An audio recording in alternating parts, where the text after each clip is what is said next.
on us in unpredictable ways. We can only deal with it as well as we can. What drives me forward is that combination of hustle and heart, and never one without the other. Over the last couple years, I've realized I am really in the guts of the television industry, where people think of me more as a character than a real person. Sometimes I scroll through comment after comment on websites and social media, amazed by this kind of alternate reality where my life and choices are up for debate, where opinions and facts are thrown around like everyone knows everything about me, but somehow they think I have no feelings. It comes with the territory, you might say. Maybe so, but not all of us entered that territory knowingly. So, why not get out?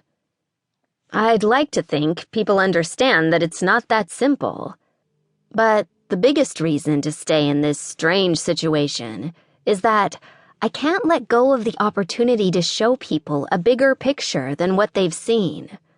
I know many of my fellow cast members would say the same thing, and they're all bringing that motivation to life in different ways through their projects and the way they present their stories and express their growth. I know there are people out there who recognize my hustle and see how I never stop, and I look forward to sharing my accomplishments with them, just as much as I look forward to proving doubters wrong with my success. By the end of 2016, I think I may be the first person in the franchise to get a bachelor's degree. And no, I'm not saying that to rate myself higher than them.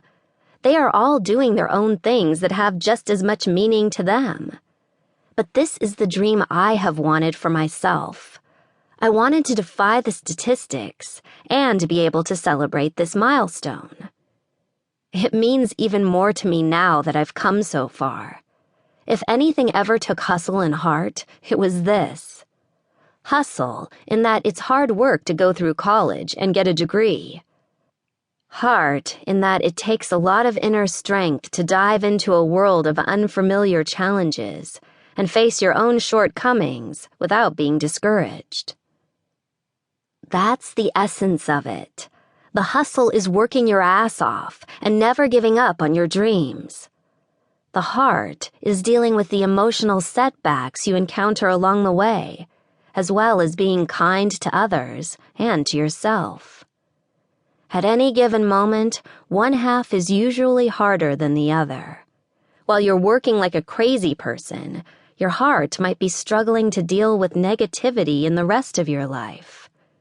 Even when it seems like your hard work is starting to pay off, you might be tempted to compare yourself to other people and be heartbroken when even your successes don't measure up. I'm not religious at all, as you know if you read my first book, but I'm not narrow-minded either. Not long ago, I went to church with some good friends of mine, carrying my notebook under my arm. Of course, the pastor was speaking in religious terms, but I felt that some of the things he said applied to life in a wider sense. For example, he brought up the expression, "You can't compare apples to oranges." But his view was that you actually should compare the two.